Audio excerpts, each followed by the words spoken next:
Suit up, strap in, warm the tires, and leave on yellow. Time for the MitsuTimes podcast. Presented by MitsuTimes.org, the home of the fastest Mitsubishi cars. With your host, Josh. Hey, what's going on, guys? It's Josh with MitsuTimes. Today, my guest is Jesse Emmerich. He is the first DSMer I've ever seen to race with disabled hand controls. How are you doing today, Jesse? Pretty good. I know we kind of had a plan to do this at the shootout, and then it was so cold, and everybody was all over the place. It was hard to nail anybody down and get anything done.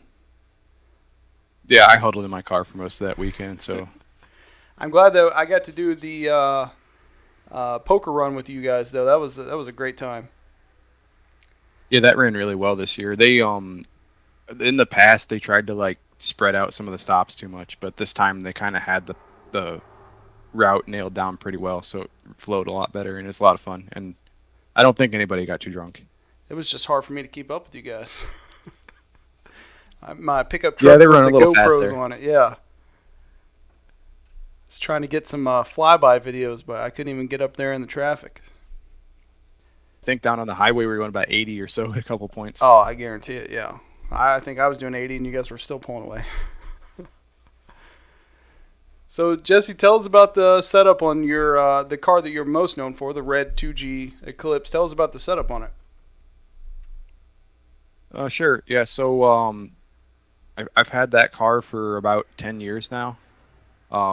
It was originally purchased completely stock, more or less, down towards Indy in some field. Not a field. It was way out. This dude on a dirt road was selling it because he was getting divorced and he didn't want his wife to have anything. Oh, nice.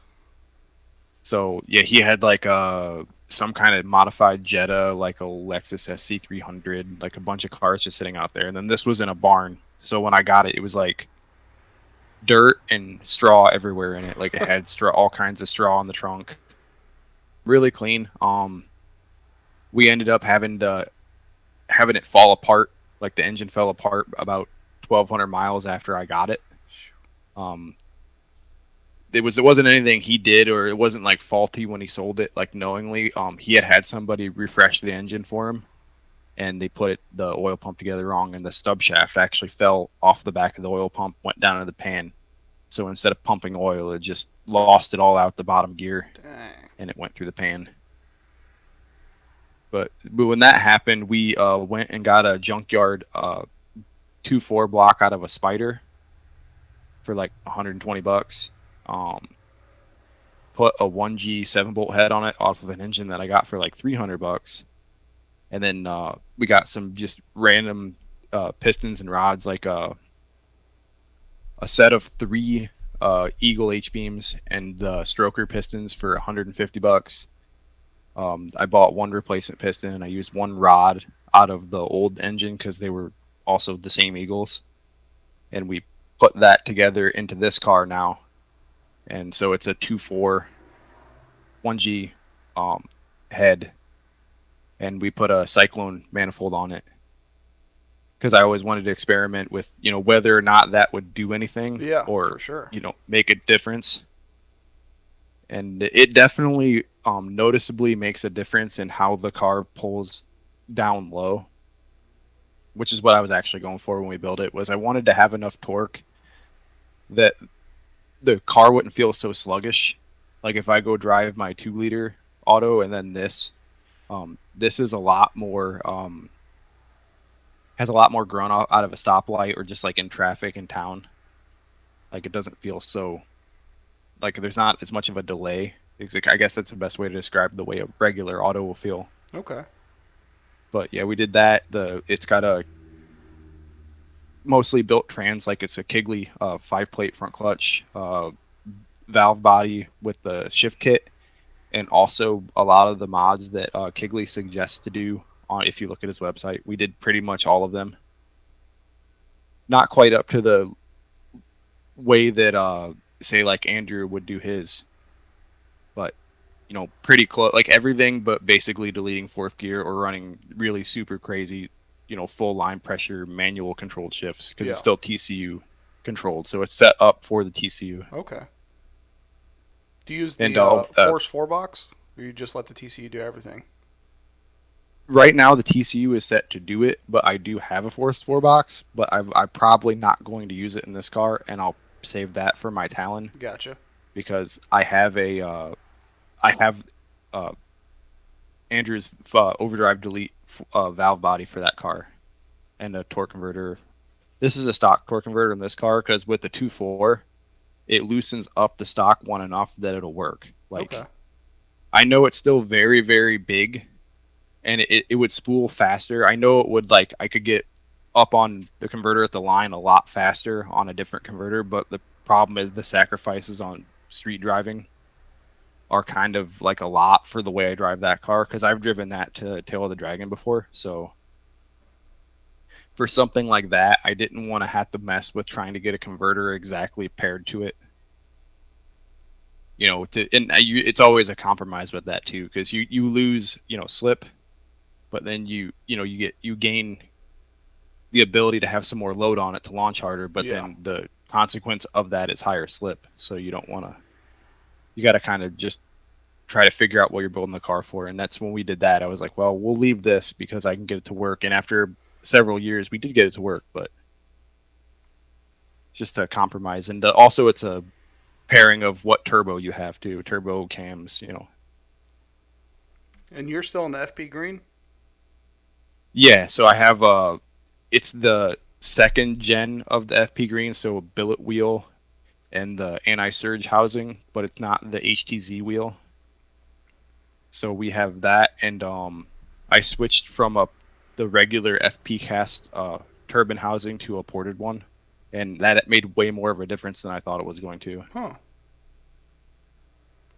External wastegate, so I have STM open dump O2 housing with a 38 millimeter wastegate.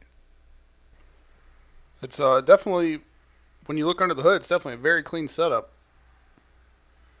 Yeah, it's not as wire tucked as a lot of people go for, but when I was building it, I wasn't going for, let's make this a show car that we can photograph in a magazine type of deal. It's right.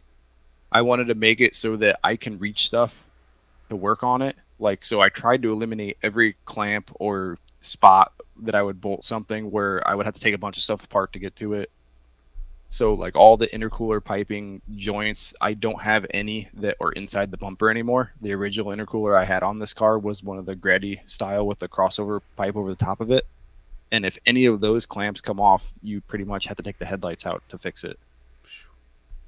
So those are gone. The intercooler is a Punishment 1G intercooler that we flipped upside down and redid the inlets on. That's cool. So the coupler that would normally go directly to it is eliminated, and the pipe just sticks way back like a VRSF does. So the only coupler it has on the top is just the one right there in the middle by the blow-off valve, and then the one at the throttle body. And the lower only has the two couplers. There's one on the turbo, and then the one that goes to the end tank. That's it. That's pretty crazy intercooler setup right there. Yeah, I wanted to originally go with a bigger one, but I kind of got this core for free, and instead of doing the smart thing and just selling it to somebody with a 1G that could use it, I'm like, well, let's just save money by doing this and then spend several $100s modifying it to fit when I could have just bought one. But I'll have to pay. It works. I'll have to pay closer attention to that next time I see it in person. Yeah, it was a bunch of work to get it. I probably had 3 different iterations of how it's attached to the car right now. The first one, it was way, way too high in the bumper. I have pictures of it where it's almost halfway up in the bumper opening. Oh, wow. And then I got another one where it's a little bit lower, and that was better. But then I redid it again because I wanted to put the shroud back on, and it wouldn't line up right. So we dropped it a little bit more, and even now, I still think I need to re-drill the hole where it mounts to the core support, because it's just maybe an inch too high, half an inch too high, not even. Just needs to go down very slightly, and I think it'll be perfect in the opening. But the other thing is trying to get enough airflow through it for the radiator to get cooled when you're moving. But I think we are on the right track with that. It just needs a little bit more sealing. I think that'll be perfect. Heck yeah. So Jesse, what is it that made you go all the way out to Indy to get this 2G? What was it that drew you to the 2G platform? Well, that kind of ties into how I had the original car that I had. So I originally had a 95 Talon. Okay. And we had got that car. I had some friends who saw a post on Craigslist or something, or they saw it on the side of the road. I can't remember which. But they saw this car sitting there. It was a, purple 2GA Talon, $500. And then they're like, well, it doesn't run right. So, two of my good friends out there went out and looked at it. And at that point, I wasn't even looking to buy that car, but they went out and looked at it, opened the hood, saw the power transistor was unplugged. He shut the hood and said, we'll take it. Gave him the $500, and they came back with the trailer the next day. He opened the hood, plugged the power transistor back in, went over and started it, and drove it on the trailer. Wow. So they bought that car, and he did a little bit of body work on it. And they had timed the engine wrong, so like it was a half tooth off on one of the cam gears. They fixed that, put a wheel bearing in it, and then I bought that car from them because the couple reasons. One, I was originally, when I was very first looking at cars, like when I was in high school and stuff, I was looking at like Turbo Wing a Honda, but at the time because there weren't really any auto transmission Hondas that had any power through them. Yeah. Like, well, I'm not going to be able to drive any of these, and their auto transits don't really hold any power. Like, I'm just going to grenade this thing with even 200 horsepower going through it. It's just nobody had built one at that time. Yeah. So I was looking to other cars that could be built, and I saw that like, oh, well, the DSMs are pretty, they have like 200 horse stock and they have autos. So I'm like, that'd be pretty good. So I was looking around at those, and then that's how I kind of got into that. So I saw there was one down the road from where I lived when I, had just first moved out of my parents' house, and that was ended up being a 1.6 liter, like a 1G, but it was front wheel drive.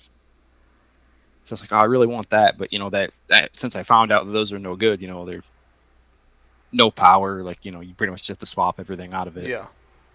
Didn't go with that, but then this car came up when he bought it. He's like, hey, we saved this auto here. What would you, I was like, I really kind of want that. So I went down the road of buying that car, and that was the first one that I got. I took it to the shootout the very first year. Nice. With hand controls that we had put in 2 days before that didn't really fit in there right. And the license plates were off of a Mitsubishi Starion that was sitting in a garage in Fort Wayne that Nice. wasn't drivable. Heck yeah. So, It burned a lot of oil, like bad, yeah. and leaked everywhere. Like I pulled over to check it, and there was oil on the headlight, like with the Holy hood cow. shut. Yeah, it was bad.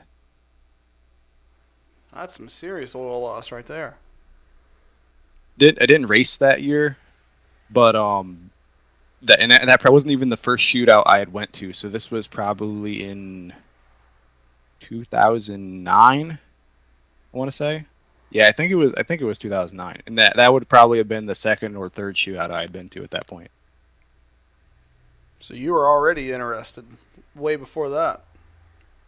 Oh yeah, I actually took the second year, the year before that I went, I brought my Honda. I had an Accord like sedan. Yeah. And I actually took that down the track once because I was like, I just want to run. Like, we're just gonna run. I wanted to race. Yeah. So I did run that. That was ill-advised though. That I can't believe the car didn't blow up. The timing belt did not look good on that car. It ran like a 17.9, but it was fun. Like, that's all that counted. It to me, that was all I wanted to do, was just have fun. Yeah. So when you bought your red car, it was pretty much bone stock. Did you have any original goals? Like I don't know, was you really into racing then? Did you have a quarter-mile goal, or did you just want to have fun with it? Well, the purchase of the red car happened because I had been working on the purple car, my original Talon, Mm-hmm. and the turbine seal had gone bad, and so that car inoperable, and I was waiting on parts to show up. I was going to put a 16G on it. And by this time, I already had like intercooler, exhaust. Mm. It had come with the purple car had come with an intake, so it had like engine intake, and I had a DSM Link V2, and I had gone out and periodically started it to keep the tune in the chip, because the only chip that I had was for a different car and a different set of injectors. Like I still had stock injectors and stuff, so if I had let the battery die, it would have reverted to a tune that the car wouldn't have started on. Okay. So I had been going outside, and I would run it, for 30 minutes or so, just to keep the battery topped off, because I was in an apartment. I couldn't just hook a charger to it. Yeah. Leave it sit. Well, what happened this day is I had gone out and I let it run for a little bit longer because I was making dinner. So I, just like, oh, it'll be fine, because it didn't burn oil noticeably idling at all. It was only under boost. So I'm like, well, it isn't sucking any into the exhaust now, so it should be okay. Like, I'm not worried about it. Finished dinner, went out, shut it off, went inside, and then probably 3 or 4 hours later, I see like emergency lights in my window. I'm like, what is going on? And we go out and look, and my girlfriend comes back in and is like, your car's on fire. We go out to the front, I look, and there's like 8-10 foot flames out of the engine bay, like high, and fire trucks all around. Like, I didn't even know. Jeez. So we got, and I can send you pictures later. So it like melted the intercooler piping off of the engine. The battery just melted down into a pile of plastic. Holy cow. Like, I chipped a big pile of just molten aluminum, like, off the floor. Like, everything, all the wiring was destroyed. Anything flammable in the engine bay was destroyed. The dash was a little bit melted. Everything, that car, total loss in terms of, like, being drivable again. My gosh. So the red car was to replace and continue with what I was doing with that car. So Gotcha. I had like a 16G, the exhaust, I had that ECU, a bunch of stuff, already. And I actually got to use, I used a bunch of those parts on the red car when I bought it. So I bought the purple car back from insurance. I parted out a lot of the stuff that I wouldn't have needed, but I ended up keeping like the intercooler I used. The transmission actually was still good. I replaced the filter and the solenoids and stuff that melted, the speed sensor, and I put it in the Eclipse, because that car came with the incorrect transmission. It came with like a JDM Galant transmission that was mismatched to the transfer case, so it destroyed the output gear set. Wow. But the Eclipse, it was almost all stock. It had DSM Link V3, stock 2-liter with forged pistons and eagle rods, but stock injectors, T25, side mount intercooler. And I think that it had an in-gen intake, I think, too. Yeah, it did. Or no, it had the stock one, but I had already bought like an FP intake and a bunch of other stuff. But I discontinued the purple car with this, so we kind of, went on with that. And I didn't really have a goal in terms of like a quarter mile or anything at that time. I just wanted to get a car that was, tuned and able to do a quarter mile pass like successfully. I didn't really have a goal. I was like, well, let's just get the car working first and be able to drive it properly, and then, kind of go from there. Yeah, be able to enjoy it first. Yeah, exactly. It had a mild steel exhaust originally that rusted apart. So in the interim, when the car had sat with, after that engine failure, it had like a pace setter like exhaust that looked like a stock exhaust, but it was, aftermarket. And it was so like poor quality that 1 year of sitting in the snow, like of, just being outside in the winter, the whole bottom of it rusted off. Like, we just took it off and it like broke in 3 pieces. So I had the Talon exhaust already, because that was all like less than a year old when that car burned down. So I'm like, well, I have a whole new stainless exhaust for this. So at least some of it was salvageable. Yep, I made more money on that car than I paid for it parting it out. Heck yeah. The ECU, Can't beat that. Made money on wheels. It had really nice RS cloth seats that I had bought for it to replace the destroyed leather. I made money on those. And the all-wheel drive stuff, so like the rear end and all the drive shaft and all the hard parts, everything except the trans and transfer case, I gave to one of my friends, and he has put it in a Spider, all-wheel drive Spider. Heck yeah. Love that. All-wheel drive Spiders are the best. Yep, he's got it about ready. It's like basically to the point where it can be put back together, and it just needs some finish welding. But it's all, yeah.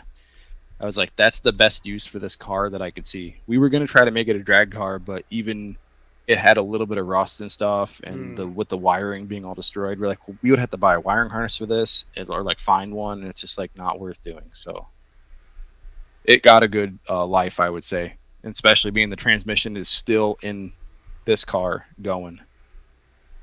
Heck yeah. Well, that's awesome. I love that the drivetrain got to live on into another DSM. That's pretty sweet. Yep, I think the block got used for something, but it was like about due for a rebuild basically when they tore it down to look at it. Like I gave it to one of my friends. I think it got used in another car later, and the head I think is in one of the other cars. Like pretty much every useful part, like that shell had nothing on it when we junked it. Like I don't think the wheels. I think I had the wheels for a while, but yeah, everything went somewhere. Like in the ECU, I sold to somebody for a while. He used it, and now I actually have it back. It's in my Talon. I bought it back. Heck yeah. So, Jesse, let's talk about what makes your DSM unique. Let's talk about the hand control brake and throttle setup. Sure. So when we originally put it together, I had got a U set of normal hand controls from like some people that I knew. And they work by, it's like a lever that'll be on the left side of the steering wheel, and you pull it down for gas, and it like has like mechanical linkage that pushes on the pedal. And then for brake, you just push the whole handle forward, like towards the dash. And that's just like a rod with two like spherical little bearings on it that pushes right on the brake pedal directly. And that worked, but the problem with it is when you drag race, you need to hit the brake and the gas at the same time. And my knee is right in the inside of where that thing is. So you can brake fine and goes above your leg. You can hit the gas fine because it goes below your leg. But if you try to do both, it goes right to where my knee is. And there's nowhere I could move my knee to get it out of the way. And I need to sit like all the way up against the dash. Like basically, like I put my seat in this car almost as far forward as it goes so that I can push as hard as I can on the brake, like I get enough like throw. And that control would not work for drag racing. Like you can ask anybody, all the videos that I have of it, we could never get the car to hold, the brakes to hold with that, or either the brakes wouldn't hold or I couldn't get enough throttle because I couldn't press it enough just to be able to do it. So we've struggled with that for a long time, and I'm like, we need to do something about this. And I had driven a car at a sled hockey tournament one year that was a twist throttle. It was like a Saturn Ion. Because I saw the guy was like, yeah, I got this new car, and I was looking, I was like, oh, that's a really cool hand control. He's like, you want to drive it? I'm like, are you serious? And he's like, yeah, go ahead and drive around the parking lot. So like at the this hockey rink we were at, I'm like, okay. So I got in and drove around the parking lot. This is pretty cool. So I was like, I think we might be able to make that. So I had gone down the road of looking into, well, how much of these to buy, first of all. And I looked it up, like $1,300, like not at all feasible. And when you buy hand controls, they won't just sell you hand controls. They will only sell them to an authorized installer of the hand controls. Oh. So you're paying the $1,300 plus whatever it costs to install, which on my very first car was like $1,000 or something. Then plus it's like $300 for a state inspector to come and validate the install. No kidding. Yeah, so like I was like, we're not doing this, and there's no like thing where they need to sign off on that or anything. Like if you do it yourself, it's only if you're buying them retail because it's like a liability thing. Okay. So I was like, well, how do we make these? Because like I'll make them. Like we'll figure out what we got to do. So I thought of a way to do it. I I went on eBay and I found a motorcycle drag handlebar. So it's like fairly flat for a handlebar. Like doesn't have a big kick up. It's just a slight curve. So I bought one of those. It was like $30 probably. And then I looked around at throttles, and a lot of motorcycles have a push and a pull, so the cable is on both sides of it. So if you want it to be on the left, you need a throttle that can turn that way. But motorcycles, it's illegal for the throttle to be on the left unless you're disabled. Oh, okay. And I couldn't find anywhere to buy those. I'm like, where do you buy a left-handed throttle? And I couldn't find anywhere. But if you use a push-pull, you can just use the push as the pull and then rotate it backwards, and it works. So I went and bought like one for a four-wheeler. It was, $30 or something, and the cable was like $30. It was pretty cheap. And then I just went and got some, random flat bar from, Home Depot and exhaust clamps. So a 2G steering column has like a step down in the tube, so you have like a bigger one and a smaller one. Yeah. So all I did is I went over. I have some friends up in Michigan. Scott Glassbrook with the rear-wheel drive 1G. Yeah. Yeah. So I talked to him and he's like, "Yeah, we can build that." Like, so I told him I gave him an idea of like what I wanted to make. Because we were hanging out we hang out at the track whenever he's got his car going and he's down there.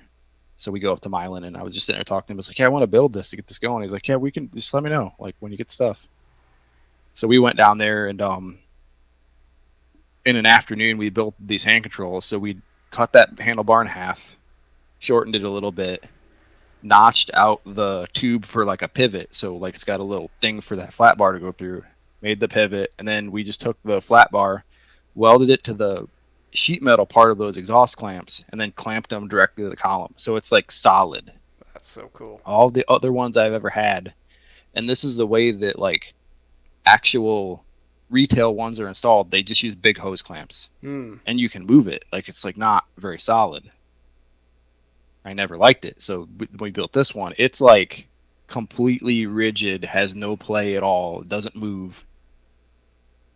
We got that together, and the throttle hooked up. All we had to do was I brought a bike adjuster, and we had some parts left over from the original one I built that was cable driven. Yeah. With like that lever assembly.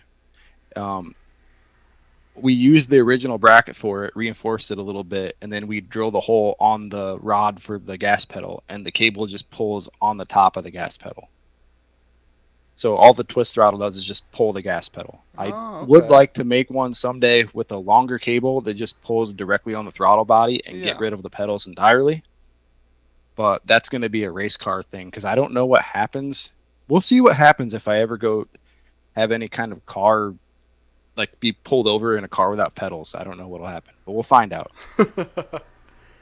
We're here for it. But this one at least is like, somebody can still get in my car and drive it. It'll be annoying because the way we attach the brake is it's just TIG welded straight to the pedal. Like we took the rubber cover off of the brake pedal and TIG welded a tab right to it, and it just pushes right at the bottom. We might move that though, because it's the only issue with the way that we build it is the brake has a lot of travel. Like my arm has to move the same amount your leg would. Yeah. And it really needs less. Like it needs a little bit less than that. So either we move the pivot in on the handlebar or we move it up on the brake. One of those. So I think we're going to try moving it up on the brake and see what happens. But it makes it, I mean, that sounds like a great setup for drag racing, which is obviously what you're going for. Yeah, it took a couple years to figure that out too. So we got all that working. It completely solved the throttle problem. But then the next problem was I couldn't push hard enough on it to hold the brake. So it would start getting on the converter, and then the car would roll. If I was pushing as hard as I could, the car would roll. So after talking to Kigley and a bunch of other people and, just like trying to figure out what do I need to do for this, the solution, and it would apply to people with like a regular car too, like any other auto. First, I put way bigger front brakes on the car, but that was the last thing I actually did. But that was the thing that has helped the most. Okay. I went with CTS. Well, they're actually, so people do a CTS-V brake swap. So you buy little hub adapters, and then the calipers essentially bolt straight on. But I had done some research on the Delco part numbers and found out that Cadillac ATS brakes are physically the same. So then I looked up calipers for a Cadillac ATS. The only difference is the way they're installed in the ATS is on the back of the caliper, or on the rotors on the wheels. So like, towards the back of the car, not on the front. But the only thing you have to do is just put the left on the right and the right on the left, and it's exactly the same. Wow. So instead of way less. Yeah, the cheapest I could find a CTS-V caliper set was like $375 for just the calipers. For ATS, not Brembo branded calipers, I got them for $95 brand new. The only difference was the hardware was crappy, and they weren't painted. They were like just rough casts. So I just painted them myself. I made decals. The only thing I would say is I made the caliper transfer tubes myself out of like nickel copper, and I wouldn't do that. I would buy them. That was a pain. Don't do that. But with all in on the brake system, until you count that the wheels didn't fit after I did it, and I didn't know that until I did it, I'm probably less than $500 all in on those brakes. Like extended wheel studs, I had those CTS-V brake swap spacers, and then pads. The pads were the most expensive part, probably, of everything. The pads are more than the calipers. Wow, that's crazy. Yeah, but that helped the most. The stainless brake line's probably second most, and then I got a vacuum pump, and the vacuum pump doesn't really help so much of being able to hold the car, but allowing you to move it after you've already kind of got into it a little bit. Because that was the other problem, is I could go up, I could double bulb, and then just lay on it. But either somebody could launch before the car's ready, because it takes a good 5 seconds. If from nothing to being up on the converter is about 5 seconds or so. Mm-hmm. So somebody could easily out launch before that. Like if you have a manual, they can just hit the two-step, hit the second bulb and go, and I'll still be there for 2 more seconds. But the vacuum pump let it, so I kind of had enough power left that I could still get a little bit up on the first bulb and then kind of inch into the second one. It still doesn't 100% work if the pads are cold, but it's pretty good. And then the other thing I did was I got a Dynatech set up so that I could pull ignition timing, when it's up at the RPM window. So I got it set right now. So at about 3,300-ish is when the converter is like just going to yank the car off the line. So at like 31, I have the anti-lag in the ECU set to pull a bunch of timing so that it doesn't try to yank the car back so much, and it gives it more boost to compensate. Okay. And the two-step is set at like, do I have it at 30? No, I think I did 3,000. This is also a tuning aspect of the car that I'm still trying to get 100% like down, because the RPM kind of varies with how much traction you have too. But basically, first stage, the anti-lag pulls, or two-step hits, then it bumps a little bit up in RPM, then the anti-lag pulls timing so that the car stops pulling so hard, which then builds up a little bit of boost. So when I go, I kind of get it to where it's just starting to hit the two-step, and then I lay more than 50% throttle so the anti-lag kicks in the car, I can move it, and then I inch forward in the second light. And then I let out, and then I hit the vacuum pump switch, which also shuts off the two-step, and then it goes. Man, but you yeah, really that was figured out. That was the whole genesis of trying to make why it made the hand controls, was because I needed to be able to do all of that with my hand. And it was a lot harder than anybody had thought it was going to be initially. But definitely, once we figured it out, you got to hold on to the other hand to the steering wheel. Don't even do that. I usually press 2 hands on the brake. So when I let off, I'll actually, and I'm working on this because I can make it so I don't have to do this anymore. I wired it so the switch for the two-step is tied to the vacuum pump, and it's like a toggle switch on the hand control. I just bought a little switch holder for a motorcycle, and I put tied it to that. Yeah. But right now, I put my right hand on that switch because it's easier for me to do that coordination-wise than to do it with my thumb on the other one and still hold the throttle, because it's just a little bit too far away the way we had to mount it. But what I want to do when I do the next like little step of evolution on the setup is the vacuum pump's going to be actuated by the brake light switch all the time, so it'll work all the time. And I want the switch is going to be kind of repurposed to ground the timing retard for the two-step, or ground it'll do that and the two-step, because that's the ignition box, not the ECU. On an auto, you can't use ECM links two-step because it's fuel cut, not ignition cut. So it just makes it die on the converter if you try to use it. Like, it won't work. I want to repurpose, but anyways, I want to have it do that, and then also have a relay kick the car into second gear, which will eliminate a lot of the torque that it has. Like, it'll reduce the torque the car has to the road. Yeah.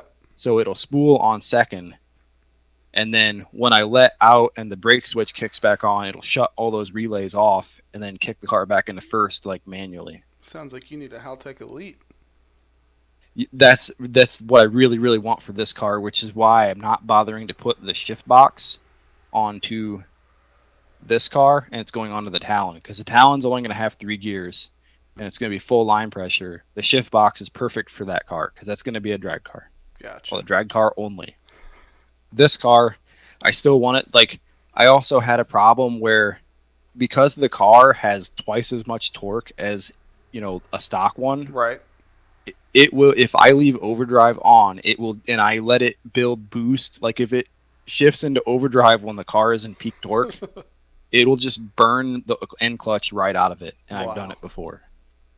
So what I was looking at with a Haltech, what I thought would be good is you can actually set conditional so the car can't shift into fourth gear if it's above a certain amount of boost. Like, there's all kinds of stuff you can make tables for where you could be like, oh, I just don't want it to be able to shift if it's making this much power, and you can calculate how much power it would make. And, you'll know, at this RPM, at this airflow, it would make more than that power. Don't let it go into fourth. So Haltech would make it massively more tunable. And then also I could get paddles, which you could also do, with a slap shifter, or the shift box. The right. New shift box can do it. Well, I think mine can too, but yeah, it'll be much nicer to have those as well as all of the safety nets of a actual standalone to tie into stuff. So, like, I can have more AFR, like, going lean, overboost, like all of that, and tied to the shifting as well. Like, it'll just be a much better package. But that's one of the plans someday to get for that car. Sounds like you got it all figured out. You got a good plan going. You can have all of the plans, but they don't always work out how you want them to. Yeah. Unfortunately, that's a lot of the thing I would say with racing is you can make a plan. Executing the plan is always much harder than you think it's going to be. Yeah. And you need to be ready for that, and not just sell your car when it doesn't work the first time, because it's never going to. I think it's important to point out to people, Jesse, that it's not just, you're talking about all this stuff for drag racing, but you also drive this car, and you also, like you was talking about earlier, did the Tail of the Dragon with this car. So it's not just a one show pony there.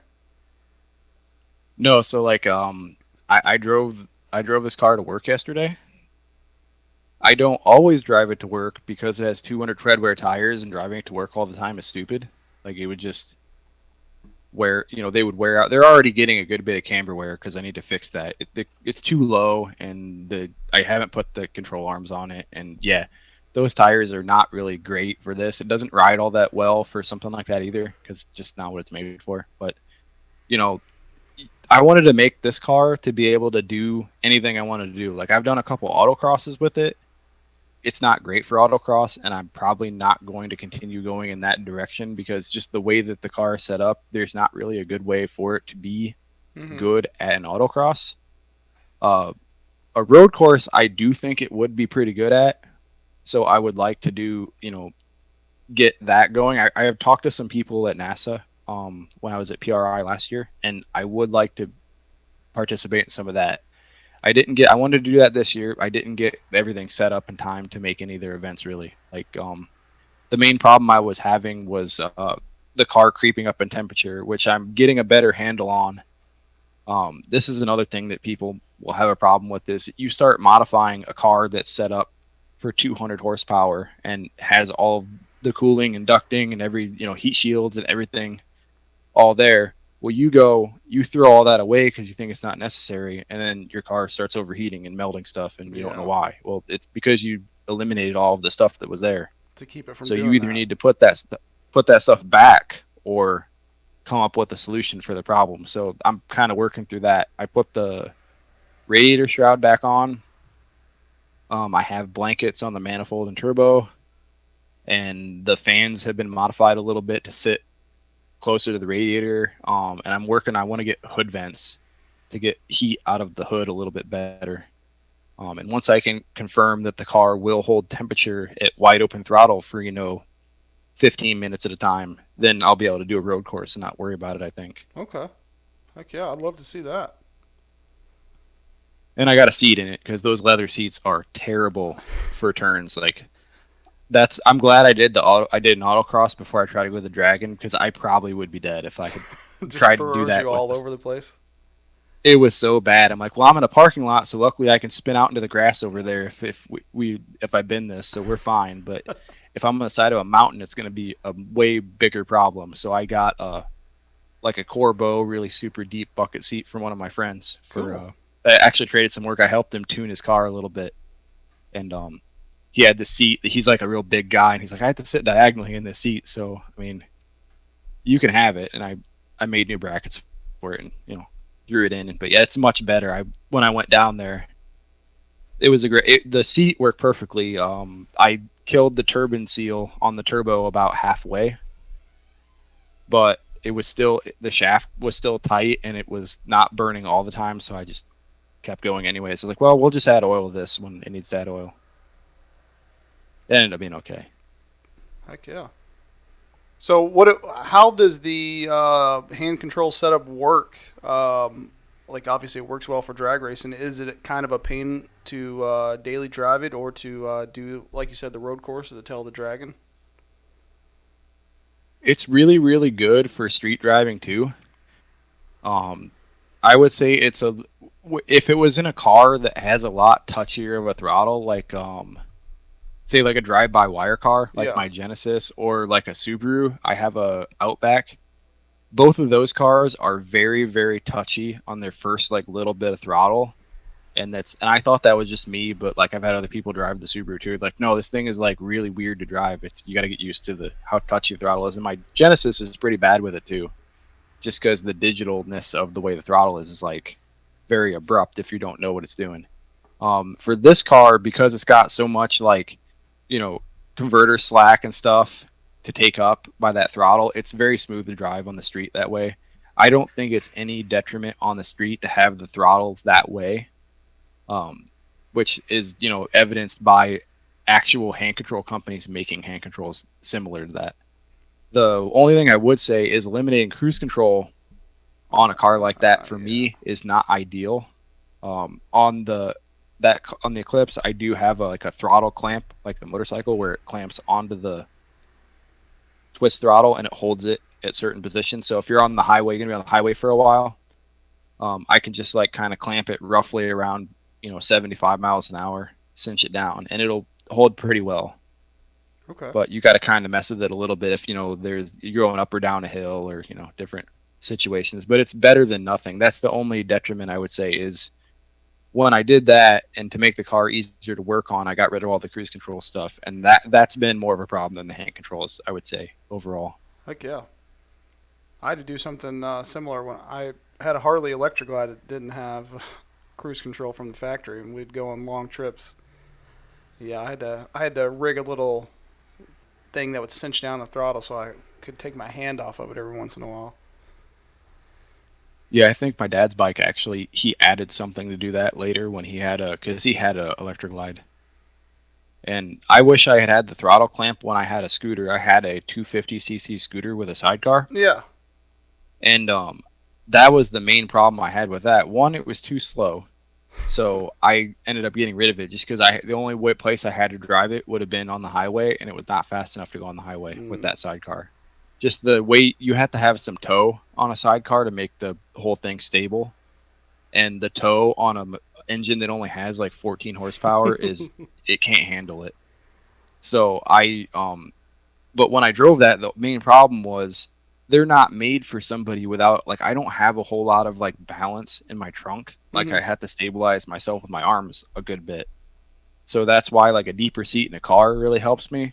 Gotcha. And on that scooter, you're literally, there's nothing behind you. Like, it's meant to have a passenger behind you. So we had to figure out, how am I going to sit in this thing and not feel like I'm going to fall, or like accelerate and have it like yank my hands off the handlebars and wreck. Yeah. Just so tip we, over.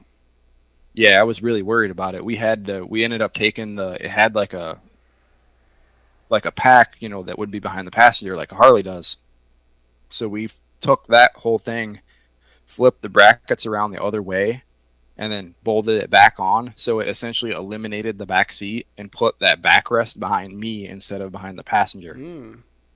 And that helped a lot, but it was still a little bit like in turns, you could slide around it a little bit. So we built a little extra backrest underneath it that went on like my ribs to kind of hold my ribs in, so I could push against that and it would be more stable. But the only problem is holding yourself up and the twist throttle.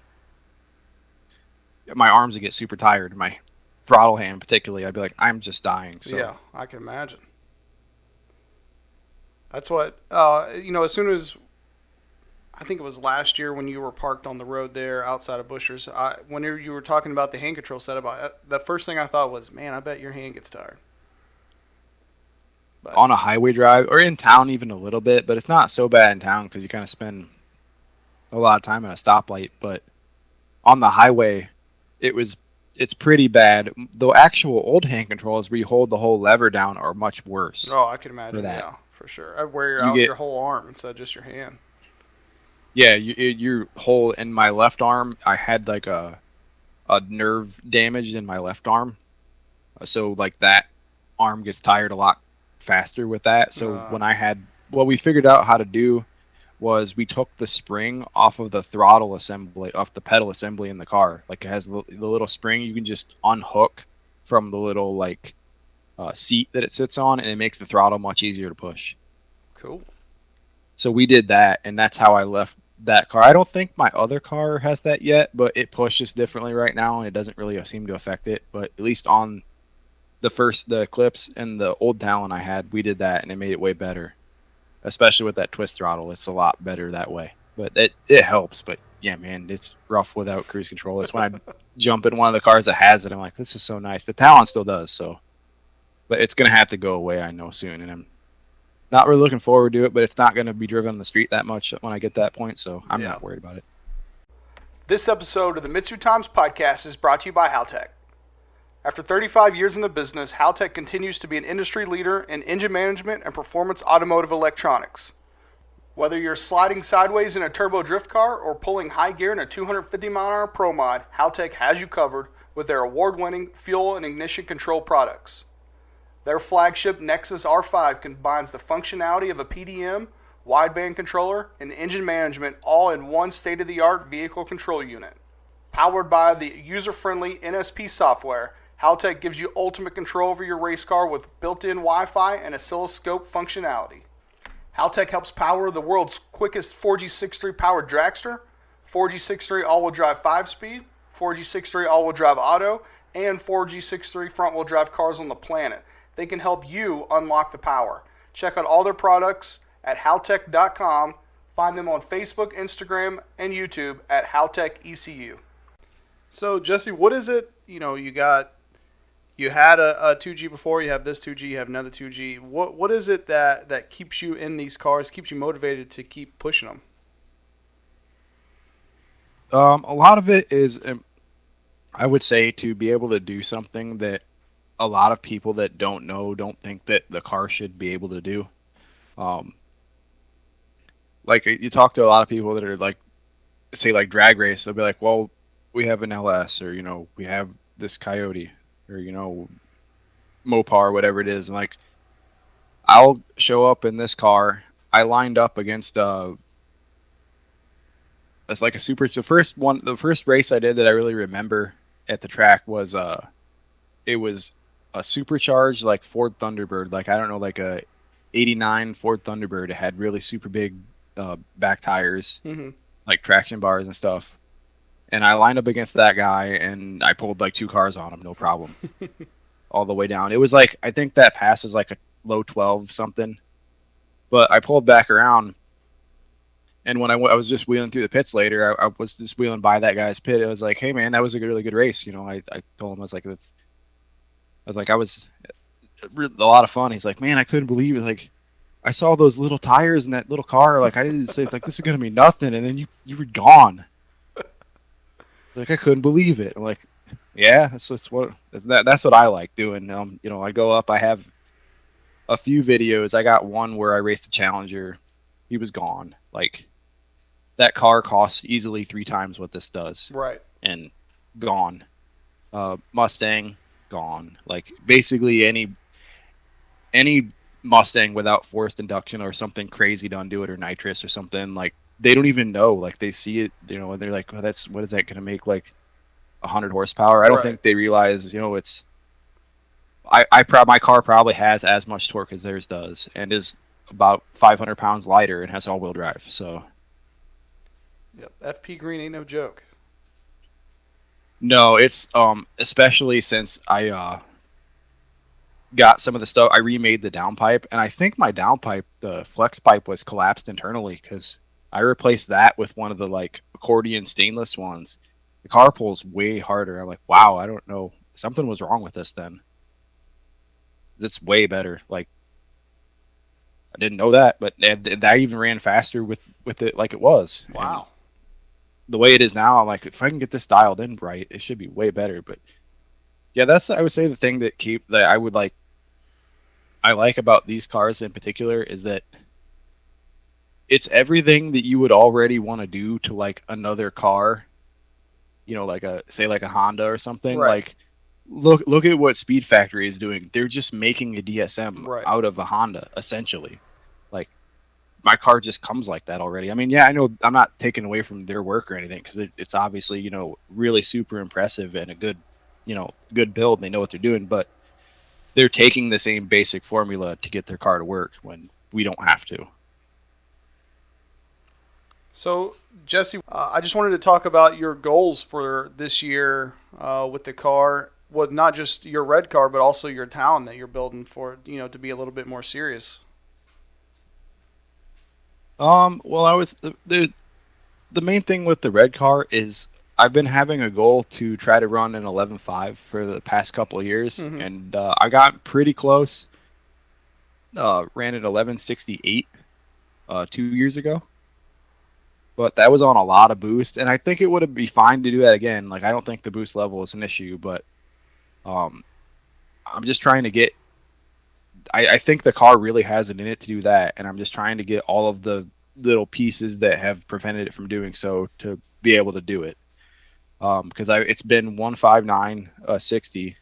Oh wow! And my best pass. So when I ran the 11.68, that was a 176. So I'm like, if I could have just done a good 60 on that pass, it spun really bad on that pass. Like, I probably spun at least 40 foot out, like, easily or more. Man. And I kind of had to drive it out of that launch because I was at Marion and they had been running a lot. They hadn't re-prepped when I did that. The air was really good, but the prep wasn't at that point. It was kind of late in the evening. So if I could just get that 60 and that quarter pass together, it's easy. The car will easily do it. But I switched the wheel sizes, so I'm on a slightly smaller tire than I was then because I needed to go to Evo wheels.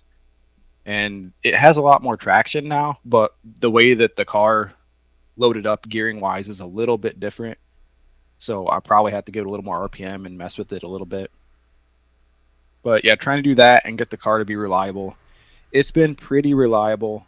I had problems with my wastegate and O2 housing that I had on it last year, and that was the whole project of last year, was get a new wastegate set up and get it working. And I had not enough spring at the shootout this year.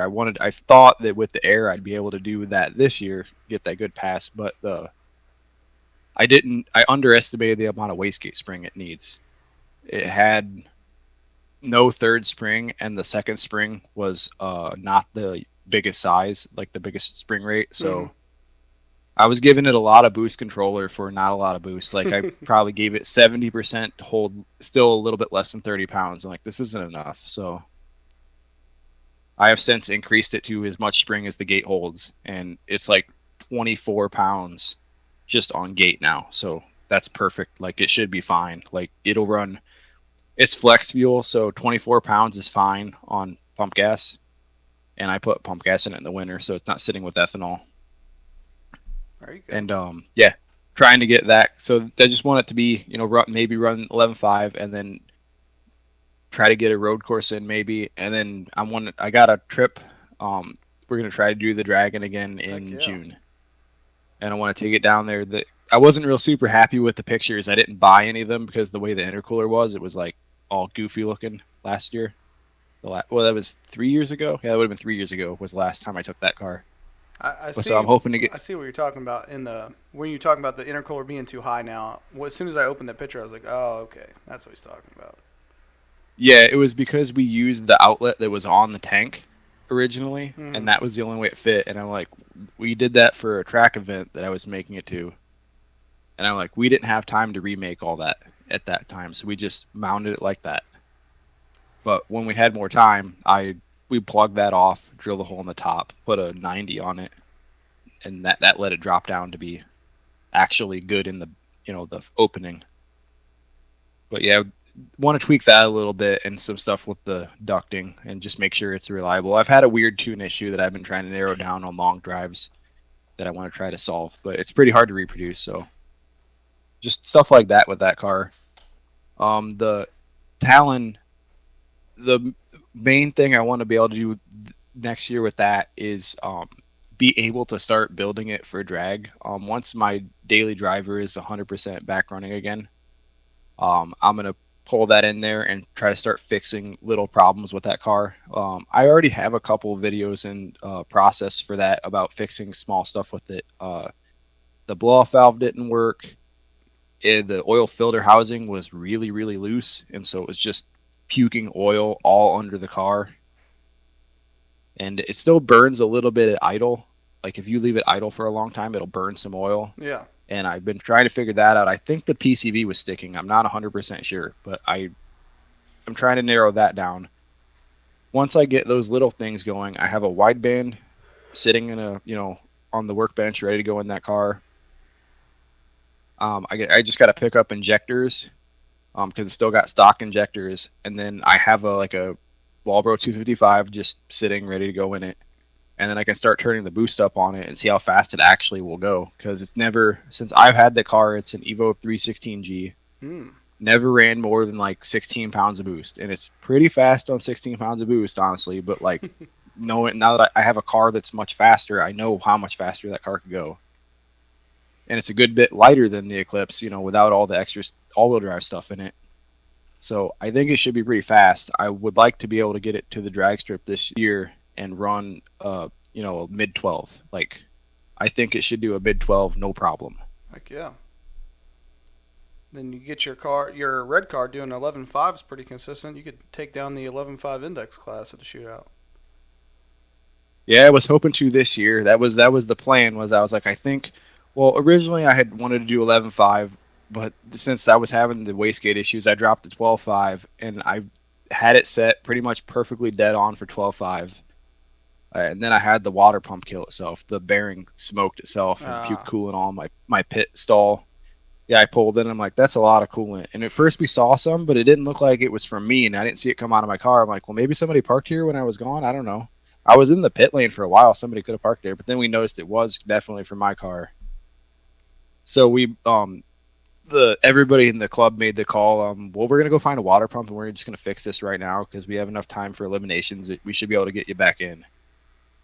So we had a water pump in hand within 15 minutes, OEM, and everybody tore into it. Like I just got under there and started undoing the crank pulley stuff and the alternator tensioner and stuff, and we had everything in there in like 2.5 hours, like Heck yeah. swapped. But then when I went to do the elimination, I did the elimination run. I just rolled through it because we didn't have a gasket, and I wasn't going to try to beat on it when we had just put that water pump in, and the RTV wasn't cured. Like, it's really cold. We don't have enough time to let this cure. I needed to run this because this is literally the last. They're closing the lanes in like 5 minutes. So I just did like a 28-second like drive down the track for the first round, so I didn't get eliminated. Gotta do what you gotta do. Yeah, did it. Next day, did a test hit for the tune to make sure it was good for, everything looks good for the qualifier. I exploded the alternator belt. The car hit 270, like puke coolant all over the space again. I found out we had put the outside pulley on the wrong way, like we put it on backwards. So it just walked the belt off and destroyed it. And in a 2G, it's pretty without the little dowel pins on the water pump, which that OEM pump for some reason doesn't have dowel pins. You can't align those little two pulleys, like they don't sit on there. You try to sit them on there, like when you put them on originally, they'll just fall right back off. The only way that we could find to get them to stay and have enough room to like get your hand in there to get a bolt in it is to undo the engine mount and jack it up. Holy cow. So we did not have enough time to find a belt, undo that, take my ignition box off, undo the engine mount, jack that up, take the bolts out of the water pump thing and flip that one around and then put it back together and then put all that back together before the next elimination. So I missed the second elimination because of that. Like, I got the car back together to drive home, but I didn't get to run in 12.5 because, it's just, and I'm not, it happens. Like, I can't believe the car even ran. Like, we got together that fast, but. And then you still drove it home. Yeah, it drove fine. Didn't have any problem. And definitely I was so glad that Charles Briggs was there with that freaking random bin of junk, because I just went and like, hey, can I try some of these belts? He's like, just take them. Okay.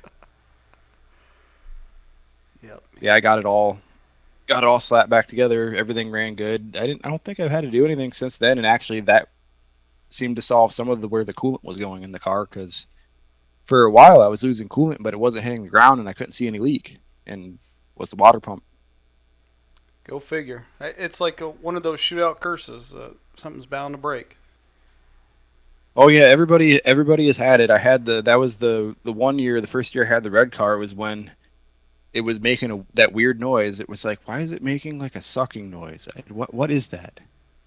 And I had no idea what it was, and that was when the oil pump was starting to fall apart, and I didn't know that at the time. I'm like, well, now I know what that sounds like. That was the first bad shootout.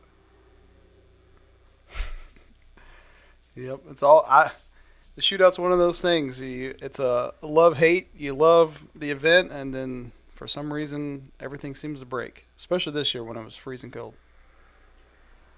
Oh yeah, and we had everybody breaking stuff because of the air, and then had poor Warren hit the wall. Yeah. Glad he was okay, but that sucks. Looks like he's getting the car back together though. So. No, he'll have that car back together. You don't have to worry about that. Like he does stuff. He does work. Yeah. You can 100% trust that they will have probably even another car there somehow next year. Like I don't know how they do it. They just more cars keep showing up. Yeah, I have a Colt that I've just had in the back storage, and I told him, hey, if you want this car, come get it, man. Just whatever we got to do to get you back to racing. Yeah, but he probably has a list made if he needs any parts, I'm sure. Yeah. Because he is on, what would the word be? You can't stop him. He has an unnatural level of affinity with that car. Yeah. Yep. So, Jesse, do you have, I know we talked about the goals for 2023. It sounds like you got some pretty good goals. Are there any long-term goals? Do you want to get, like you said, you're getting more serious with this talent. Do you have a number in mind that you want to shoot for? I'm not like directly or any with any timetable right now, but with the talent, what I want to do is kind of go full drag car, like get slicks on the front of it, or I might go radials. I haven't decided like what kind of tire setup it's going to have, but just make it a little more serious, front mounted, like fuel cell, methanol, and try to make it so that the car is still streetable. Like I can switch the fuel to like pump gas and drive around, if I need to, because I would like to be able to do a drag and drive event with it someday. Yeah. But I don't know how feasible that's going to be. I would like to, but I think the first step is get a competitive setup in a vague class. So maybe like I would probably say 1050 would be a good.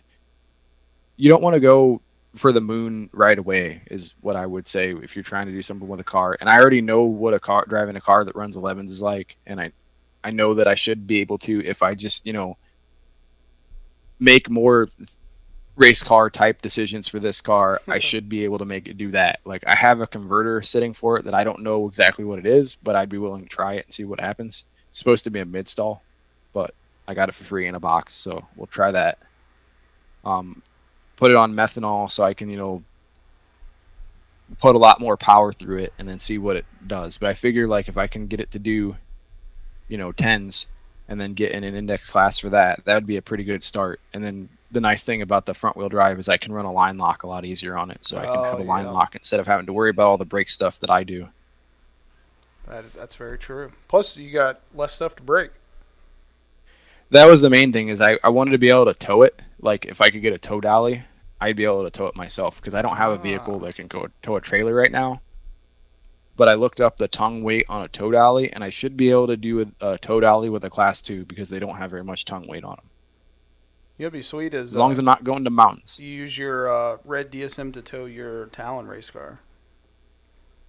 That'd be it would probably work, but that would be so ill-advised, but it would probably work. I did think about getting a tire carrier putting a hitch for a tire carrier on the Eclipse. Okay, yeah. I've considered if I get it more into road course stuff with that car, I thought, well, I could probably get the road course slick Hoosiers on a set of wheels and then put the tire carrier on the back of it and just drive there. Yep, take them out. That'd be pretty sweet. Yeah, I thought that should be pretty cool. And those tires they're expensive, but like if you buy them for to get like maybe 2 years of race events out of, like you could, you probably run so many heat cycles out of them that as long as you're not like hot lapping the car and doing a ton of laps, if I just go, do 2-3 events a year, I should be able to get a year or two out of them at least.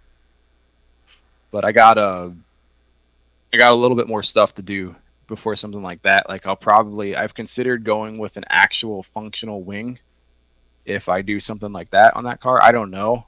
I would probably wait to go to a carbon hatch before I did that. Okay, yeah. Just because there's no point. Like I would want to cut more weight out of it if I was going to do that. Yeah, kind of buy once, cry once kind of thing.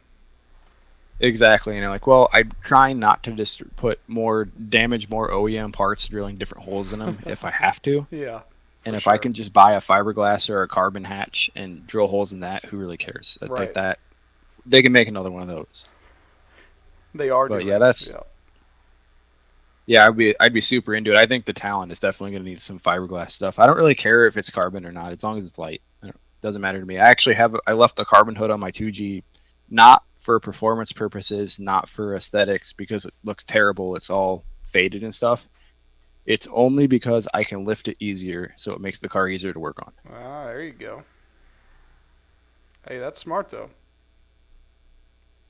Yep, and like everything else, is why if you ever look at it and you see wires everywhere, it's because I know where they go and I can unplug them myself. Heck yeah. So let's talk, I want to talk about the origins of this Talon, because this started off as the ultra low budget car, right? Yep, that was the idea when I got it. It's kind of changed plans since then. Yeah, and it'll still be as low budget as it can be. The plan I have is to see what it can do on basically like not really spending a bunch of money, like as little money as possible, as many like free or like used parts, leftover parts as possible. Like I want to see what it can do with that, and then once we know, I have that all documented and I know what it can do, then we'll kind of go into, well, we're going to make this car go a lot faster, kind of situation. But the way I got it was probably, I want to say like at least 5 or 6 years ago, maybe probably about that. I had a friend in Michigan who was just looking to buy a car for fun, and he's like, "Hey, should I?" I was thinking maybe I'd get a DSM, but would you help me find one? I'm like, okay. So we were looking around and find one that would be decent for him in his budget, and he found this car in, I believe it was Alabama, for a good price, and it's like had 16G and stuff, and it was fairly stock, and it needed some work, but it was a pretty good deal for what he wanted for it. Yeah. So he bought it and had it shipped up here, and he drove it around for a few years and enjoyed it, but it still needed some work, and he just didn't have time to get to it quite at the time. And then he changed jobs and was moving, and the car was broken. He's like, look, I'm not going to be able to put the time into this to fix it, and the city is going to tow it if we don't move it next week. So do you know anywhere we could sell it, or what we could do with this car? And I'm like, well, how much are they going to give you? Because he called like a scrap place at one point just to see how much they would give him, and it was like $180 or something. And like, well, they told him, like, I'll give you like $500 right now. Like, what is it going to cost to ship? And then we did some calling around. He had AAA, so it was like $100 or something to have it dropped off at my house. So for like 590, whatever it was, I can't remember what it all ended up being with that, because I paid whatever the shipping people wanted for the tow truck. And yeah, so I got it for, right at $500, dropped off at my house in the parking space. And he still, the nice thing is, like, he actually lives in town where I am now, so we've driven around in it since I put it back together. Heck yeah. But yeah, I bought it from him to get it running again. I'm like, well, we're gonna get this running, and we're gonna, see what it can do, to be a representative of what somebody can get done without like a bunch of, like extra knowledge, or in their house, like, something that I could show them how to do, I guess would be the best way to describe it. Probably quadruple your money on that thing now, at least with the way the market is. Yeah, especially, well, the back windows alone are worth more than I paid for the car. Oh yeah, it's an early '97 with the swoop windows. Gotcha. So I've had somebody offered me like $700 the other year. I took that car to the shootout also 3 years ago, and somebody offered me like $700 for him. Wow. And I'm like, nope, I like him too much. Thank you. I'm glad I brought that. That was the year that fourth gear burned out. Well, I burned out fourth gear at the poker run, so I just drove that around the rest of the week, and then I drag raced the Eclipse. Heck yeah. That worked out perfect. Yeah, I'm like, well, cool. I already got this car. Sweet. So, Jesse, you've kind of been there and done that with the 2Gs.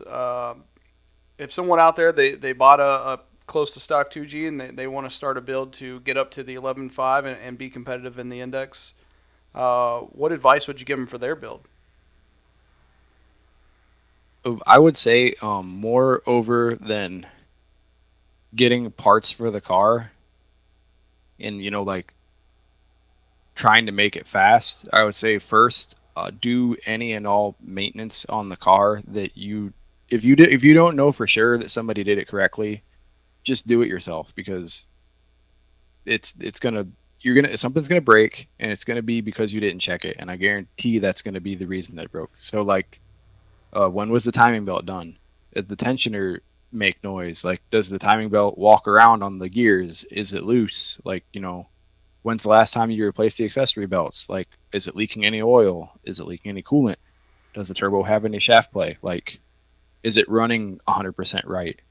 Like, just make sure you can go do a wide open throttle, all 5 gears, if it's 5-speed, just do a full pass, like, make sure that it's okay, and then go get seat time in the car. Don't worry about, I need to hit a certain time, or it needs to have this much power in the dyno, or, right. Just disregard all that. Go do a pass, like, and then think to yourself, did I launch the car right? Is there anything that could be done better in the past? Did something not work quite properly?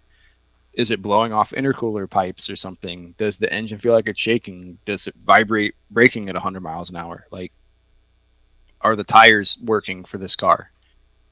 Get all that like out of the way so you know what you're doing first, because if you show up with a car after that has never gone down the track, that you've added 200, 300, 400 horsepower to, all of those problems are going to be magnified like exponentially, and you're going to get discouraged and frustrated, and it's not going to be a good time.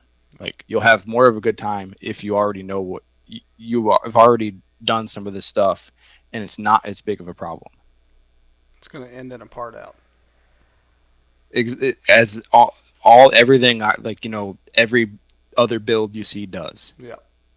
Because you try to do too much too fast, and you can't. You just have to.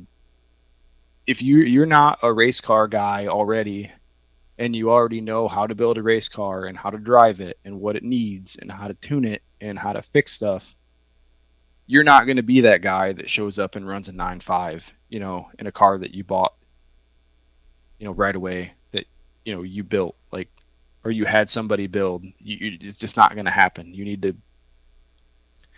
to learn how the car works first. It's not a brand new car you bought from the showroom. You know, you didn't go buy a Hellcat, right, and go put the red key in it. This is like, you need to have some knowledge to make this work. That's very true. Great words to live by and to do your build by, for sure. So, Jesse, I thought it would be important to talk about, you know, if somebody out there, they don't have the use of their legs and they want to still have fun with their Mitsubishi, I wanted to, you know, have you give them some advice about, you know, what they should do, what they should look for, or if they should try to make the parts themselves. What advice do you have? I would probably say the best thing to do would figure out like what problems you have with driving, to see how you would want to solve them. So, like, do your legs stay put? Or, you know, if you don't have legs, like, are you going to stay in the, how do you stay in the seat? Well, do you need like a better seat belt or a better seat or a different like cushion or something, you know, like maybe make the seat tip back a little bit more or something? Like, get sitting in the car and figure out what you would need to be able to do to drive it. So, like, say a guy that has one leg or something, you know, can you operate, would you still want to drive a manual? Can you operate a clutch with that, your foot? Okay. Like, is it going to work? Or if you have a prosthetic leg, maybe you can even work it with your prosthetic leg. Maybe there's like something you can do where you can extend it so you can still push it. You know, you just got to think of, like, what I'm looking at is like, what could I build on, what do I need to change on this to make it more comfortable for me to work? Because the main thing you have to realize if you have like a disability is what's comfortable for everybody else is probably not going to be comfortable for you. So this step one is, what do you need to do that would make this car comfortable for you to drive? Like, and nobody's going to be able to just give you an answer on that. You have to like kind of figure it out. So I would say just think along the lines of making it easier and more comfortable to drive. And then as you go from there, the rest kind of fills itself in on what you want to do. Like, you kind of get an idea of what you need and you can do it. Heck yeah. I love to see, you know, people, you know, whatever their situation is, I love to see them still be able to, if they're a car person, to get out there and still enjoy their passion. So don't let anything, you know, hold you back. Yep, I've been doing that with my garage lately because I've been trying to figure out, you know, things to change out there to be able to get around or like jack the car up or different stuff. And, you know, same deal. It's just like, what do I need to do to make it so I can work out here better? Yeah. And, you know, just kind of trying to move down that path. So, Jesse, what events do you plan to attend in 2023? I know we talked about the Tail of the Dragon in June, maybe some NASA events. Where can we go out and see you in 2023? I'm going to try to be at Milan Dragway in Michigan as much as possible this year. Hopefully there's nothing major that needs to be done with the car that would preclude me from doing that. They didn't get to do it last year because the track didn't open until about halfway through the year. It had changed ownership. It was like kind of empty for about a year. So the new owners had purchased it, and they basically tore a bunch of stuff out and redid it. Like they did a bunch of work from what I was seeing on their page. So they weren't ready to open right away last year, and my stuff wasn't ready anyways. But now that I have the car running pretty well, I'm hoping to be out there a lot more. I might try to get up to the track over by Kalamazoo. I can't remember the name of it off the top of my head, but got to see what Tyler Hassing can do. I like to see him run. So if I try to get up there when he's gonna have his car out, I'd like to see what's going on there. Yeah. See him and the anti-lag crew go at it.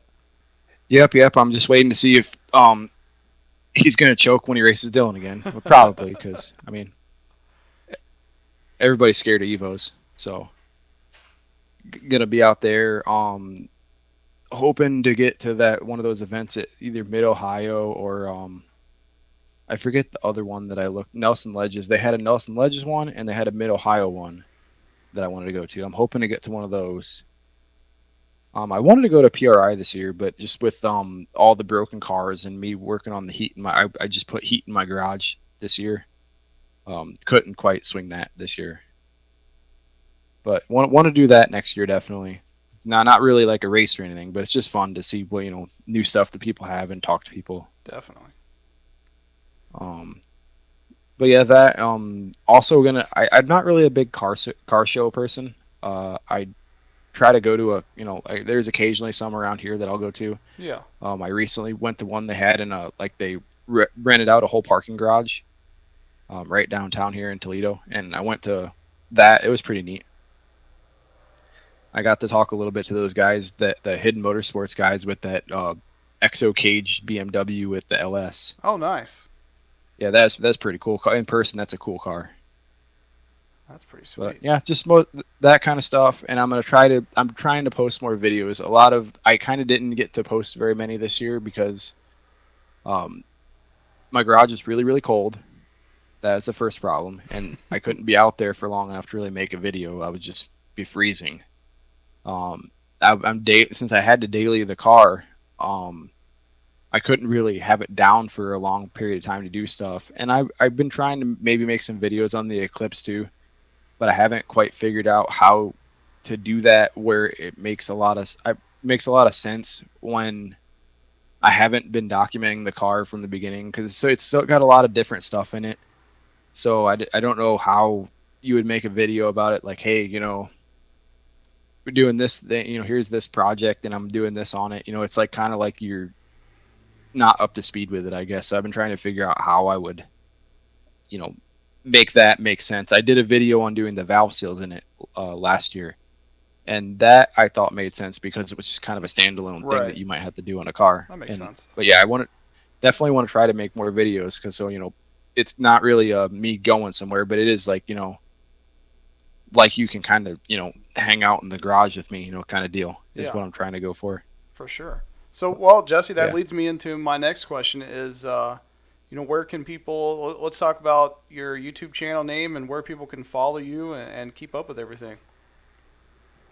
My channel, if you just go on YouTube and search for Auto Talon, that's my channel. I've been trying to primarily make videos about DSMs. I might have occasional other stuff in there, but pretty much almost all just DSM stuff. My Twitter name is also Auto Talon, but I don't really post on Twitter a whole lot, like not really too much. I don't have like a Facebook page for my channel or anything yet, but you just look my name up on Facebook if you ever want to ask me a question or something. I get questions from people occasionally about various stuff. I try to respond and stuff. Don't always know everything, but I would never claim to know everything. Like there's the more you know, the more you don't know is how the saying goes, I guess. So you're like, well, there's people that are way smarter than I am about everything. You pretty much just feel more dumb, I would say, the more you learn. But yeah, on Facebook quite a bit. So if anybody's got any question or anything, definitely be happy to talk to people. And been trying to, like I said, get out to if there's any DSM meets or anything going, also try to get to those. Like our club in Fort Wayne. I don't go to every meet. When I lived a lot closer, I would go to pretty much every meet. Mm-hmm. Now, as long as I have enough time or I don't have anything going, where I would need to be back here earlier in the day, then I'll usually go. So we have meetings in Fort Wayne about once a month, or in the general area, where we just hang out. Maybe we go to Pizza Hut or something, and stand in the parking lot for a while and then talk about cars. Yep. Shout out to the Club Diamond Star gang. Yep. You can also find us, especially if anybody that goes to a shootout. We always have the same spot by the bleachers every year. We usually put up a banner. We got our canopies. Everybody usually pits in the same spot. We always have parts out there if anybody needs. Like, we bring whatever we got. If we think it might be useful. Heck yeah. Like to hang out and talk to people too. We've had quite a few people that we just kind of have met over the years at the shootout that are, kind of hang out with more. Well, Jesse, finally, I always give people opportunity to give a shout out or give a thanks to anybody that helped them out along the way. Is there anybody that you want to give a shout out to? I would definitely say everybody in Club Diamond Star, obviously, like Andrew Welling, Jared, Chris Beard, definitely Kevin Kickley Racing, and Scott Glassbrook, and all the NLI guys, Warren, Dylan, Jeremy. Great dudes. Heck yeah. There's a bunch of other people like Nate and Cooper with their channel, Tunes and Tunes. Definitely watch them. They're pretty good guys. They're definitely going down, though, when they get their car running. I was going to race them this year, but they broke their stuff before we could even race. So they're for sure going to lose, so hopefully they're ready for it. Feel bad for them. It's like kicking a puppy. All right, Jesse. Well, hey, thanks again for coming on. I appreciate it. And I just want to, I hope that we inspired some people, no matter what they got going on, to get out there and hit the track and to keep their passion for racing. So hopefully we can see some more hand-controlled cars out there. Yep, I'm waiting to see another one. If anybody ever wants to build one, definitely let me know. I can try to help. I can take pictures of any of my stuff or help anybody out. All right, well, Jesse, thanks again, and thanks for coming on, and I hope to see an update from you soon with that 11.5. Yep, try to plug away at it. All right, we'll see you soon. Yep. All right. Thank you for listening to the MitsuTimes podcast. Check out our Instagram and Facebook for daily updates. Get added to our list by going to MitsuTimes.org and clicking Submit a Slip. Thank you to all of our sponsors.